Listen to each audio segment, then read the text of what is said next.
Bonjour à tous et à tous et bienvenue dans Il était une fois le cinéma, votre podcast où on parle de cinéma et rien d'autre que de cinéma. Oui, après un mois d'absence, certes, encore des mois d'absence, du temps, mais oui, je bosse les gens, qu'est-ce que vous voulez? J'ai une vie. Je passe pas mes temps, tout mon temps, tout le temps à fafonner sur internet. Si, passe beaucoup de temps sur YouTube, mais pas forcément pour ça. Beaucoup de projets d'ailleurs. Pensez à vous abonner, vous avez le lien sur mon Instagram. Pensez à vous abonner sur ma chaîne, enfin sur l'Instagram où je fais justement beaucoup de travail, que ce soit de directeur de la photographie ou de cadreur ou justement c'est de vidéaste aussi à côté. Voilà, tout autour de l'imagerie et tout ça, de mon travail de visuel. Vous pouvez tous les voir là-dessus ou sur la chaîne YouTube du même nom où je mets beaucoup de mon travail. Donc voilà. Mais aujourd'hui, nous allons parler de cinéma. Nous allons parler le cinéma, mais c'est génial le cinéma. Mais oui, mais il n'y a rien de plus beau le cinéma. Quand il y a beaucoup de films sympas. Alors c'est faux, il y a pas mal de petits films sympas qui sortent en salle. Il y a des films vraiment sympas qui sont sortis, mais du coup, vu que c'est l'actualité, j'ai l'impression que dès que tu critiques ce film, ça passe en bullshit storm sur ta gueule, bah j'ai décidé d'y aller au casse-pipe. Clairement. Bah oui, franchement, à un moment, je me dis, bon, quitte à aller en mission suicide, autant y aller que ça soit drôle. Et j'ai vu des gens avec des avis. Alors, je suis le premier à dire, tous les avis sont la nature. Vous avez le droit d'aimer un film que moi, je n'aime pas forcément. Et vice-versa. Et à un moment, tant que tu as de l'argumentation, tu peux défendre, tu peux dire qu'un film, tu ne l'es pas pour telle et telle raison. Ok, très bien. Mais là, j'ai vu le cas d'une personne en particulier, ce très cher Durandal, se prendre une shitstorm sur la gueule sur Twitter. Alors, il a l'habitude, parce que forcément, les avis. Moi, même si je dis des fois qu'il a des avis de merde, mais c'est son avis. Je le respecte. Hein, pour ça. Et c'est un mec que je suis quand même sur internet depuis presque la moitié de ma vie, Durandal. Hein. J'ai 32 ans bientôt. Je l'ai connu, le Dudu. J'avais. Ouais, j'avais 14-16 piges quand il commençait les parodies qu'il faisait, même bien avant déjà avec tout ce qui était de l'ordre des Banal Fantasy, de ses sagas MP3, sur tous les sites, toutes les sagas MP3 qui sortaient sur le web en France à l'époque. Oui, parce que ça n'a pas attendu que des stars s'y mettent. Il y a toute une génération de gens qui sont fans justement cette parodie, de ces parodies, de justement tout cet univers qu'avait créé Durandal, ses courts-métrages. Et je me suis refait il n'y a pas très longtemps Mythique, sa série que je vous conseille vivement, qui est disponible sur Dailymotion, et de voir à quel point le mec avait quand même de bonnes idées. Alors, il n'avait pas le moyen de ses ambitions, mais moi perso, je trouve qu'il y a quelque chose de sympathique dans ce qu'il faisait à l'époque. Le côté artisanat, je défendrai toujours Dudu pour ça. Alors certes, il est maintenant sur le cinéma du Randall et que beaucoup de gens disent ouais mais c'est un con, c'est les lacunes. Alors là, je pense que vous allez partir pour me traiter de con et tout ça parce que moi aussi spécialement je n'ai pas aimé le film. Mais je vais développer un peu pourquoi. Du coup, Furiosa, voilà, belle affiche, voilà, très colorée. Du coup, Furiosa réalisé par George Miller. George Miller, réalisateur très connu notamment pour Mad Max 1, 2, 3, Happy Feet 1 et 2, Babe 1 et 2, bien sûr d'autres films notamment comme Lorenzo. Il y a son dernier film, j'ai oublié le nom, 3, avec le génie, que j'avais passé un petit bon moment dessus, mais qui m'a pas laissé transcendant. Du coup, George Miller revient avec Furiosa, une saga de Mad Max. Du coup, c'est un préquel à Mad Max Fury Road et autour du personnage de Furiosa. Et on va partir déjà sur tout l'aspect justement de moi, quelque chose qui me chagrine énormément sur le principe de faire un préquel à Furiosa. Furiosa, du coup, surtout quand tu vois la fin du film, qui est presque pour moi un aveu d'échec. D'amener tout le film, de tout son long, de tout son large, au développement de Furiosa pour arriver à Mad Max Fury Road, perso, moi je trouve que c'est globalement raté sur ça. Ça en fait un personnage que tu développes pour justement comprendre son passé, comprendre ses intentions, mais comprendre l'intention qu'on avait déjà compris dans Mad Max Fury Road. Alors tu veux mettre plus de détails, plus de traitement autour de ce personnage. Certes, mais c'est pas pour autant que ça marche. Bah oui, et on va partir déjà sur un truc qui fait que pour moi ça marche pas, c'est globalement l'univers. L'univers de Mad Max est riche et grand et tu peux amener beaucoup de choses. Sauf que le problème, c'est que le film va et entre deux rythmes bâtards, entre la volonté de créer un pur mythe, mythologique, et à la fois de rester dans cette lignée de Mad Max sur Hero, d'aller très vite. Et Mad Max sur Hero nous a prouvé, il y a quand même un peu presque 10 ans, qu'on peut amener récit rapide, fluide et histoire linéaire simple. Et c'est ce qui a marché. Et globalement, là, Miller a essayé de faire quelque chose qui est beaucoup trop grand, en vue du temps qu'il a sur le film, enfin du temps qu'il a sur le film, quand même 2h30, mais ce film n'a pas le temps de tout développer, d'amener correctement tout ce qu'il amène, et surtout ce qui mène à Furiosa ce qu'elle est. Et ça va passer par déjà la première étape qui est notamment le personnage quand elle est jeune. On te présente un univers florissant justement loin de l'aspect folie du désert. Franchement, montre-moi. Montre-moi qu'il y a d'autres peuples, d'autres façons de concevoir la société dans Mad Max, dans ce monde de fou. Tu ne me crées pas, en fait, le truc le plus important qui est essentiel quand tu amènes le mythe, la société dans laquelle tu vis. Pourquoi le Seigneur des Anneaux, c'est tangible dans le Seigneur des Anneaux? Parce qu'on prend toujours le temps de te présenter les communautés, de montrer les différentes espèces, de te montrer telle manière vivent les elfes, les nains, ou de manière très superflue, mais ça te montre, et quand je te dis ça, par exemple, les nains, on n'en voit pas spécialement des nains, mais tu vois la Moria, tu vois tout, l'aspect architectural et la création justement de ces personnages, et l'histoire qu'il y a derrière, les mythes qu'il y a derrière. T'as l'impression qu'avant Furiosa, il n'y a rien dans Mad Max. Et justement, c'est ça que je trouve dommage. Et justement, de dire que dans cette société où tout le monde devient fou, avec l'aspect des voitures, des moteurs et tout ça, de voir qu'il y a des petites sociétés qui vivent en nomade, un petit peu en ermite, ça peut amener quelque chose. Mais clairement, le film doit se rappeler que c'est dans la lignée de Mad Max Fury Road, doit la 100 à l'heure. Donc, on te présente Maman Furiosa, parce que c'est littéralement ça, hein, qui est badass. Mais si on te montre pas que cette femme, au cœur de cette société, est forte et badass, et gère la vue en communauté, et bah clairement, ton personnage sert à que dalle. Globalement, c'est juste maman random 1 qui doit crever pour aller sauver sa fille. Et derrière, ça va sur tout ce qui va suivre derrière. Par exemple, on te montre différents coins, les différents coins, que ce soit pour la machinerie, l'essence, la zone que va prendre le personnage de Chris Hemsworth. Mais on te montre jamais, globalement, comment ça fonctionne. T'arrives juste sur des zones, j'ai l'impression d'être dans un mauvais GTA. En mode aléatoire, et de dire tiens tu vas aller là, là, là, là, mais sans te présenter pleinement les enjeux justement de ces lieux. On te les présente en bref, en 3 mots de dialogue, mais déjà c'est un problème que j'ai justement avec Furiosa. Ça parle beaucoup trop en vue de l'enjeu que ça devrait amener. C'est qu'en fait dès que on voit qu'il y a des faiblesses pour présenter des lieux, on parle, on parle, on parle. Alors ce qui fait la force de de Mad Max, c'est de parier simplement. Et c'est des choses que fait très bien Mad Max 2 et Mad Max 3. Alors Mad Max 3, certains n'aiment pas. Moi perso, c'est un film que j'ai une petite sympathie. Voilà, c'est un bon moment dessus. C'est pas la grosse merde prédit par certains, mais au moins ça développe un univers et tout ça. Et ça le fait de manière tangible.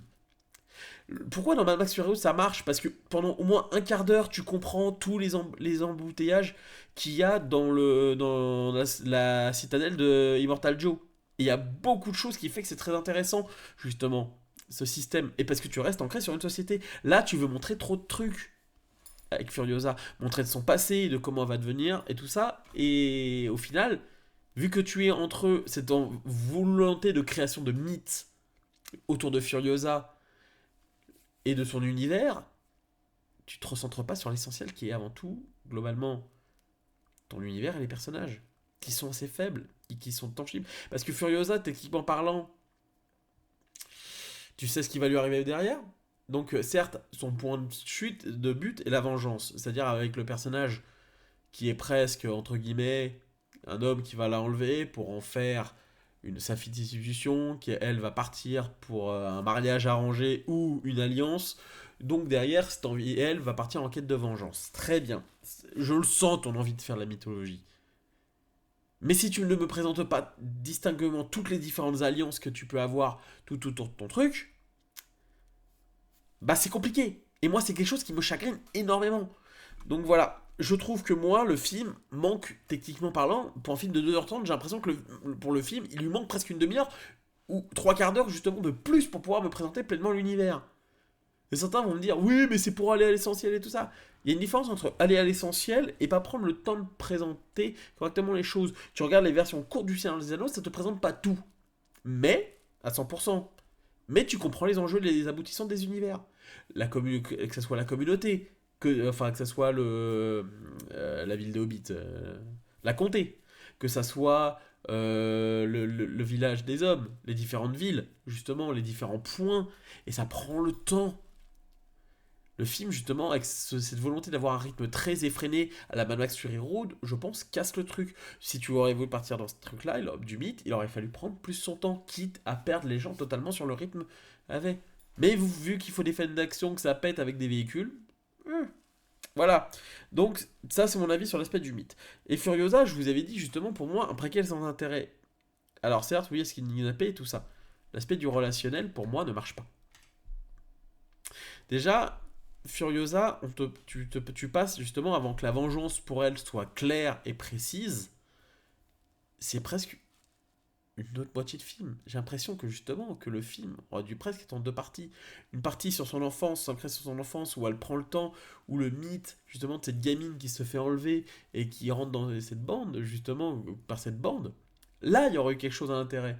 Et après, un deuxième film, justement, sur sa quête de vengeance. En plus, deux films d'1h30, ça aurait été cool. Perso, le 2h30, des fois, ça pique.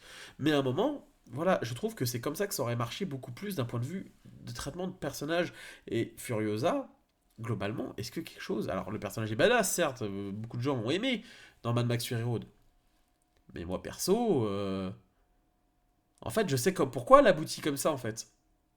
Globalement, hein, tu comprends un petit peu que, voilà... Alors certes, tu développes des choses un petit peu plus développées, justement avec la volonté avec Chris Hemsworth d'amener justement d'autres personnages sur son univers. Sauf que justement, vu que tu développes pas ton univers à 100%, bah c'est un peu compliqué.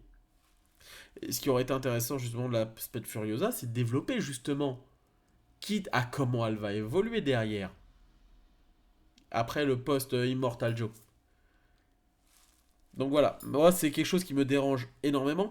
Et sur l'aspect aussi, là où la citadelle d'Immortal Joe passait pour presque une citadelle infranchissable, personne ne peut partir. Là c'est en mode open bar. Et j'ai vu en plus une info de gens qui disaient ouais mais les effets spéciaux c'est fait exprès pour être un peu moins beau. Je suis en mode fous-toi de ma gueule, putain à un moment arrêtez de vous foutre de la gueule du monde. Alors t'as des effets spéciaux, c'est vrai que ça pique certains ça passe à peu près.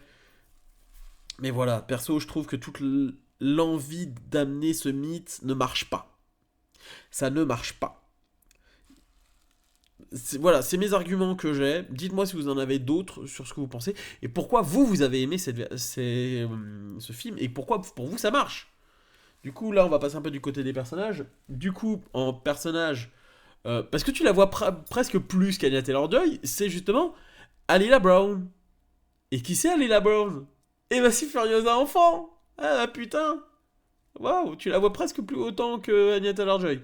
Qui est pourtant la tête d'affiche. Hein. Moi je dis que la gamine elle aurait limite elle aussi sur la tête d'affiche. Hein. Mais je dis ça, je dis rien. Du coup, derrière, le personnage de Furiosa, enfant, voilà, qui vit en communauté, qui se fait kidnapper, justement, qui va servir presque de cadeau, d'offrande, justement, même de, on va dire, de point de jonction pour l'alliance entre Immortal Joe et le personnage de... Comment il s'appelle déjà Dementus, joué par Chris Hemsworth. Et justement, c'est intéressant de se dire que ce personnage-là, justement, il faut créer le temps de la sympathie avec Immortal Joe. Dans ce cas-là, si elle t'a libéré, pourquoi tu prends pas le temps de développer un relation avec Immortal Joe? Pourquoi leur relation est passée de peut-être bonne à conflictuelle d'un point de vue idéologique? Ça aurait été intéressant.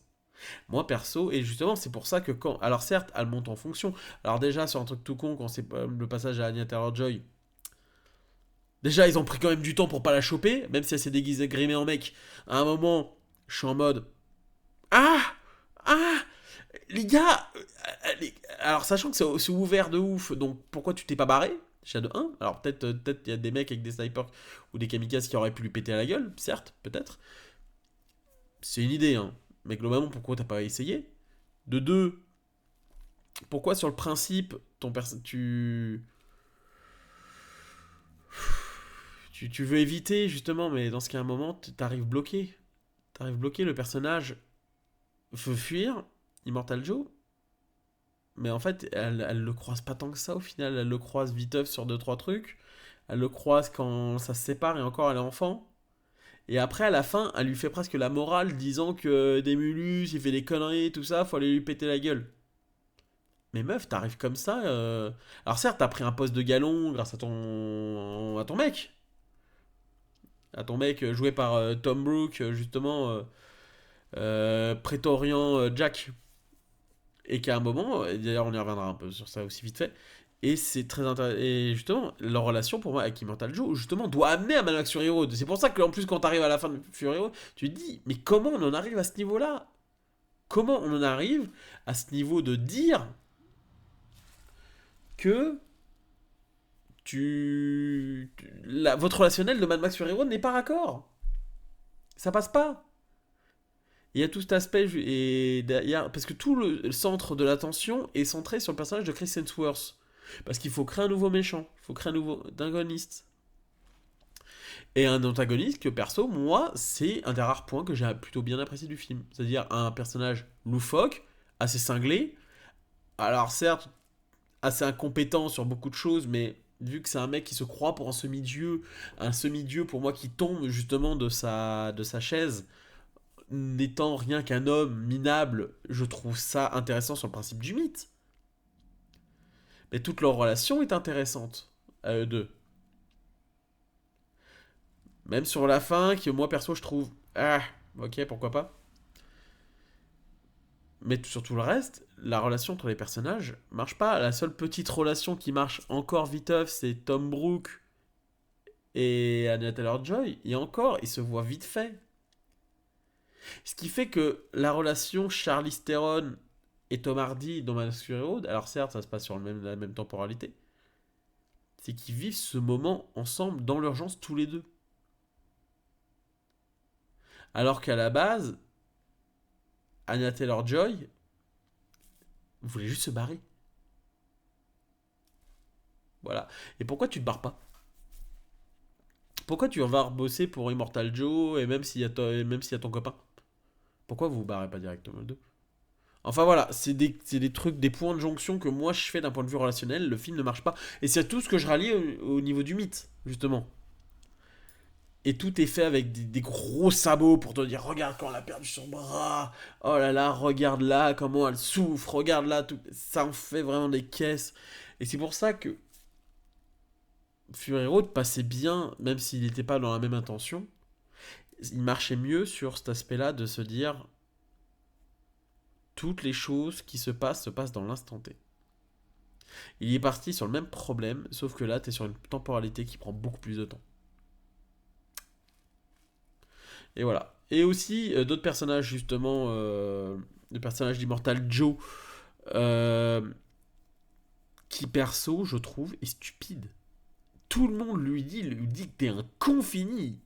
Ah, mais littéralement, les gens lui disent, mais t'es débile ou quoi? Mais sérieux, il fait ça, ça, ça, mais tu fais rien. T'es mou du genou. Alors que, je vous rappelle, dans Mad Max Fury Road, ces gonzesses se barrent, le mec, il déploie tout le monde pour aller les choper. Il a soif d'aller les chercher. Donc voilà, c'est vraiment des choses qui, moi, me chagrinent. Les personnages dans Mad Max Fury Road, je trouve qu'ils sont pas traités à leur juste valeur, ils sont pas traités d'une manière qui les met en avant, et c'est accompagné justement d'un scénario qui, je trouve, pas très intéressant. Et qui pas intéressant, c'est plutôt qui foire beaucoup de choses dans ce qu'il a amené. Est-ce que George Miller avait vraiment envie de faire Furiosa? C'est une question que je me pose. C'est moi perso, j'ai juste envie de voir un Mad Max au final. En fait, j'aurais préféré limite à un moment dans ce cas-là si tu me fais une saga de Mad Max que tu me fasses sur d'autres personnages que tu peux créer dans cet univers. Mais malheureusement, nous vivons en 2024. Tout doit être un lien franchise. Si t'as un personnage qui a été aimé par le public, notamment, et pour ça que le public, on est tout aussi responsable sur ça. Après, vu le bullshit, le film, vu comment il marche pas en salle actuellement, il atteindra peut-être pas son budget. C'est un truc tout con, c'est qu'à un moment, c'est qu'est-ce que vous aimez ça? Alors, c'est pas niveau Madame Web, hein, parce que moi perso, je l'ai mis un petit 5, 4, parce que je vais revenir après sur la mise en scène.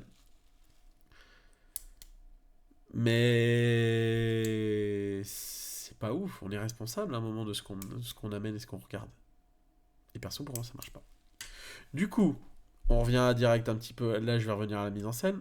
George Miller est un brillant réalisateur. Il l'a montré tout le long de sa carrière. Et du coup, il y a juste ce petit truc, justement, avec ce film, c'est que là, je retrouve tous les gimmicks qu'il a utilisés dans Mad Max Fury Road, de toute l'expérience qu'il a pu amener grâce à son travail sur Babe et sur l'animation. Et derrière, je me dis, j'ai l'impression de voir presque une caricature de lui-même. De voir un film, justement, où bah, j'ai un réalisateur qui me montre ce qu'il sait faire, mais justement, avec l'histoire qu'il essaie de me raconter, il n'y arrive pas. D'un film, justement, de quelqu'un d'un jeune, d'un premier cinéaste qui a envie de raconter une grande histoire, mais qui se retrouve limité par. Enfin, qui a de faire un grand film, mais avec une histoire qui est pas comblée pleinement de tout ce qu'il peut amener. Et ça, je le sens perpétuellement dans le film. Donc voilà, c'est quelque chose qui, voilà, beaucoup de choses m'ont dérangé dans le film, c'est tout cet aspect-là. Après, visuellement, ça reste quand même supérieur à beaucoup de blockbusters actuellement. Et pour une raison très simple, c'est que Miller s'est tenu une caméra, Miller, ça s'est amené une imagerie impactante, mais on perd quand même globalement de beaucoup de grandiose. Alors certes, tu peux créer le mythe, mais le mythe ça n'empêche pas le grandiose. Tu regardes le mythe de Spartacus, tu regardes les films justement que je me suis refait dernièrement de Kubrick. C'est épique. Mythe peut amener l'épique. Et là, je ressens pas spécialement l'épique. Je sens pas l'avancée d'une femme qui doit s'étendre justement. Pourquoi? Parce que je n'ai pas son background complet. Toute son avancée, je ne vois pas. Elle a plusieurs occasions de se barrer, elle le fait pas. Et je trouve ça dommage. Et juste à un moment, et je vais finir sur ça, à un moment, faut arrêter de se prendre la tête pour des films. C'est du cinéma. On regarde des films pour avant tout pour une expérience, pour le plaisir. Arrêtez de vous servir du cinéma comme d'un prétexte pour vous foutre sur la gueule. Et de foutre sur la gueule aux gens. C'est n'importe quoi. Et moi, excusez-moi, à un certain moment, j'ai l'impression que vous avez 5 ans. On a le droit de pas aimer un film. Waouh, moi j'aime pas Inception. Est-ce que vous allez me balancer sur la gueule? Ouais, je peux balancer une vanne. Waouh, ouais, super. Inception, c'est la machine à rêve de Picsou, hein. Dans un rêve, dans un rêve, dans un rêve. Waouh, super. Mais bon, c'est la vie et après, tu peux pas y faire grand-chose. T'as des gens qui, après un moment, prennent le temps de réfléchir, de dire, t'expliquer gentiment les choses. Mais vu qu'on est sur une société qui fonctionne essentiellement à l'émotionnel, maintenant les gens, bah.